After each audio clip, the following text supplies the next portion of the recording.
John Harris is a British artist who's illustrated the covers of many sci-fi novels, from Orson Scott Card to John Scalzi to Anne Leckie.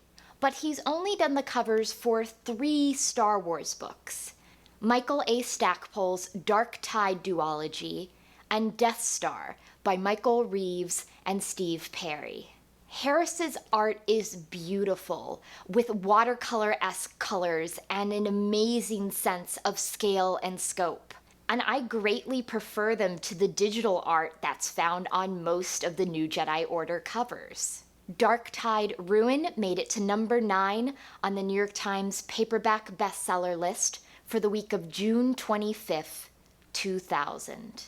My recollections of Dark Tide Ruin were less the plotline and more how I came to purchase it all the way back in the year 2000.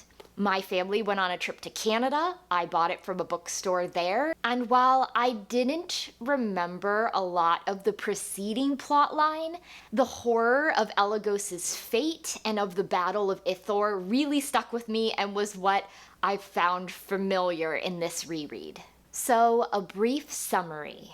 While the New Republic military allies themselves with their former foes, and Luke Skywalker struggles with division in the Jedi Order, a team consisting of Corran Horn, Jacen Solo, and Ganner Rhysode is dispatched on a reconnaissance mission to the Yuuzhan Vong-occupied planet of Garki. They uncover a secret that could be used to undermine the enemy, if only they could stay alive long enough to utilize it. In Dark Tide Ruin, I found that our main quartet, so to speak, of Luke and Mara and Leia and Han weren't utilized as much as some of the other younger or newer characters in this book. Leia's sent to speak to Admiral Palayan in hopes that the Imperial Navy will help them with the Yuuzhan Vong threat, and then she pretty much disappears from the narrative. Han appears in one brief chapter. He's clearly not taking Chewbacca's death well and is wallowing in his grief. For Luke and Mara, not a lot has changed from the first book. Luke continues to deal with disunity in the Jedi Order by not really addressing it. Mara is still struggling with her illness, and she also reiterates that she would like to have children, and with the way she feels right now, not even knowing if that will ever be a possibility. Together with their nephew Anakin Solo, they're dispatched on a rather useless plotline in which they're chasing after the Twi'leki Jedi Deshara Kor, who is in search of superweapons. But as we find out, there are no superweapons to be had. The Maw installation doesn't have anything left. There's no word of whether Palpatine ever commissioned a second Eye of Palpatine. And Qui Shush, the scientist, says that she doesn't want to ever make a weapon like that ever again. However, you will notice there that there's one thing left unsaid, and that's the state of Centerpoint Station from the Corellian trilogy. In a way, it feels like saying that the Bantam era with their many Imperial superweapons is dead. Long live the Del Rey era with, at least at this point, no superweapons. I did like, though, how Stackpole developed Anakin Solo. He just wants to be the best Jedi that he can, but he's filled with doubt. First from his role in the death of Chewbacca, and then later in the book from how he wasn't able to save Deshara Kor. When the Jedi arrive on Ithor, they have a ceremony where they need to give something up. So Anakin gives up his self-assuredness. Anakin's on a long journey, and as we'll see, he'll develop and grow even more, especially in the Edge of Victory duology. Jacen, meanwhile, is, of course, still questioning things. That seems to be Jacen's key personality trait right now. But it felt like in this book, compared to Vector Prime and Dark Tide Onslaught, he did a lot of flailing around. In the ceremony on Ithor, he gave up the desire to always know what the future will bring and what the Force has in store for him, and to try to live more in the present. But he's really shaken in the end by his uncle's willingness to essentially give Corran Horn up to public scorn and let him be blamed for the destruction of Ithor. Right now, Jason's view of the Force owes little to the political reality that the new Jedi Order faces and is more focused on its esoteric philosophical qualities.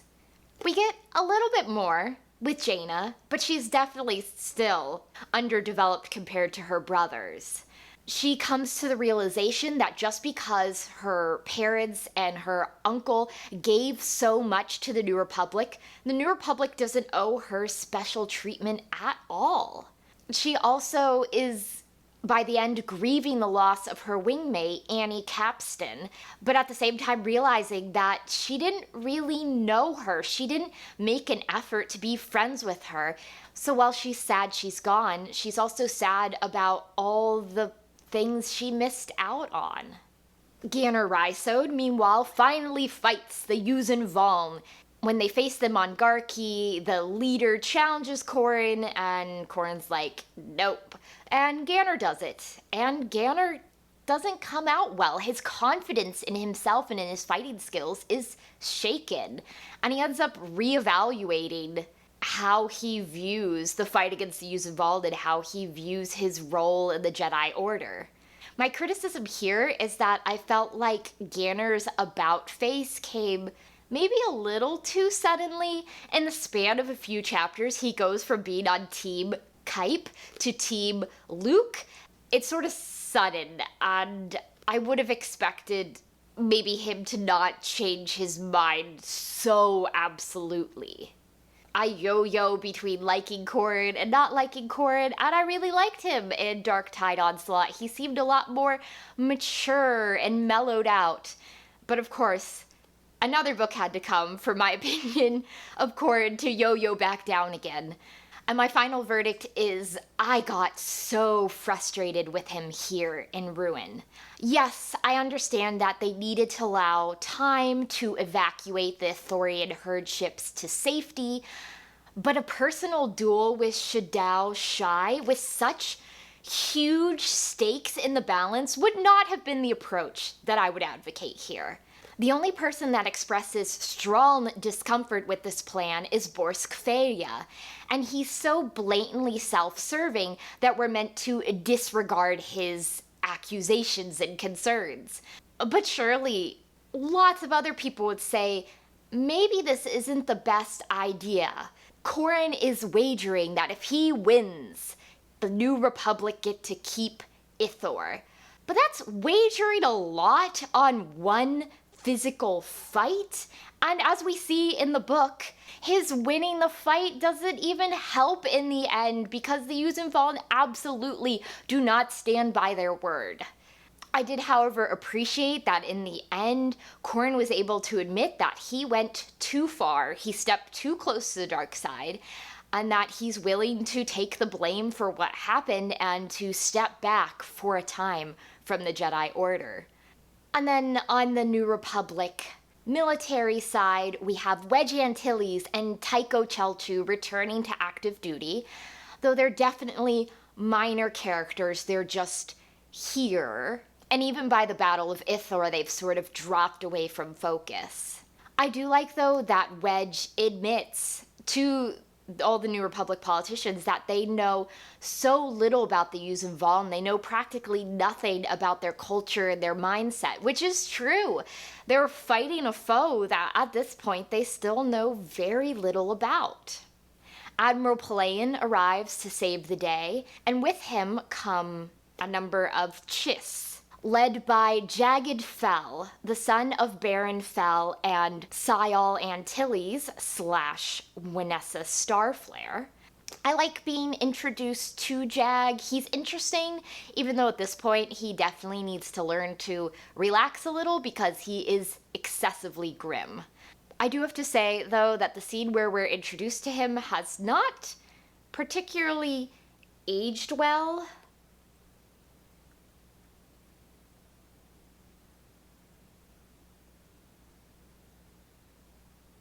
While I understand where he's coming from, yeah, Jag, maybe don't just ignore all the politicians, especially when the majority of them are aliens. It does make you look sort of xenophobic. In the previous book, I said that I really wanted someone from the New Republic to parlay with the Yuuzhan and try to come to an understanding with them. And the sacrificial lamb in this book is the Kamasi senator Elegos Akla. Things do not go well for him because the Yuuzhan do not want to have a dialogue with the inhabitants of the galaxy far, far away. In Vector Prime, our villains were from the Intendant caste, basically the Vong's politicians, and after their failure, we're introduced in the Darktide duology to the Warrior caste, led by Commander Shadao Shai. Shai views the New Republic as infidels and their dependence on technology as weakness. We get some mentions of gods, but no general sense of their religion, because the next duology will delve a little bit more deeply into the priest caste. But there were two things in this book that I thought were really, really well done. The first is the return of Elegos' shuttle. When Jaina and her wingmate look at it, the biohazard technicians go over it, and then Wedge and Corran finally board it. Everyone's unease and discomfort is made very tangible to the reader. And while I assumed that Elegos was not going to make it out alive, his final fate was still upsetting and shocking to me. And second, I thought the destruction of Ithor was really well done. It's full of horror. It's disgusting. It's terrifying. The only thing I could have wished more was that instead of getting mostly human Jedi reactions to what was happening, that we could have seen the native Ithorians' reactions to their home being destroyed like that. But now it's time for some juicy insider publisher information. In an interview from September 2020 with the YouTube channel State of Star Wars, that I will link below in the description, Michael A. Stackpole finally gave a bit more info behind how the Darktide trilogy became the Darktide duology. Basically, he turned in the manuscript for Onslaught. Del Rey returned to him a very lengthy memo with all the changes they wanted him to make. He didn't feel comfortable making those changes, so he wanted out. So they came to an agreement that instead of writing 2 more books, he would just write 1. With that in mind, I feel like the seam between what was supposed to be in Darktide Siege and what was actually supposed to be in Darktide Ruin is very obvious in this book. Mainly, I believe that the reconnaissance mission to Garki was supposed to be in Siege, and then the Battle of Ithor was supposed to be all of Ruin. But as it stands, Corran and his team are sent to Garki to figure out what's going on. And I have to say, after having actually read Tales from the Empire, I felt a bit like this gif of Captain America. Garki was the planet where Whistler and Corran sort of caused havoc before he actually officially joined the New Republic. While there, they learn that the Yuuzhan are experimenting on the human slaves, and they think, we gotta get some people, we gotta bring them back to see if this can be reversed in any way. But while fighting the Vongs so that they can capture some of those poor test subjects, they find out that the Ithorian Bafor trees give off a pollen that kills the armor that the Yuuzhan wear and in turn kill the Yuuzhan. They have to make some decisions very quickly. Corran decides that they need to burn down the entire Xenobotanical Gardens. And then we jump right to their preparing to defend Ithor from the Vong. I also felt like the poor human slaves was almost a dropped plot line because it was so essential that they bring them back to know if it could be reversed. But we never find out in this book whether any progress was made with them, so I also felt like the structure of Ruin wasn't as tightly constructed as Onslaught, perhaps due to these internal changes. In the first half, we have characters off on missions, so we have Luke, Mara, and Anakin chasing after Desharakor, Leia dispatched to talk to Admiral Pelion, and Corran and co. on Garki. But then the second half of the book, everything becomes eclipsed by Corran. And in a way, it felt like everything boiled down to Corran's duel against Shadow Shai, which, as I've previously said, I'm not sure was the best approach to take. I also wished that Stackpole maybe would have dealt with the emotional complications of the New Republic allying themselves with the Empire. There's a tendency in later books to portray the Empire as heroic, and I just don't buy that. I'm sure that Admiral Pelion is a nice man, but he's still a man that has never questioned the Empire that he served. And I would have thought that maybe some of the older officers who were involved in the fight against the Empire would have taken issue with the New Republic Admiral and the Imperial Admiral being buddy-buddy and joking about how they're gonna have military coups and just... I know the Emperor's dead, and this Empire allows aliens and women to serve, but it's still an empire? I'm not just gonna root for them without thinking about it deeply first.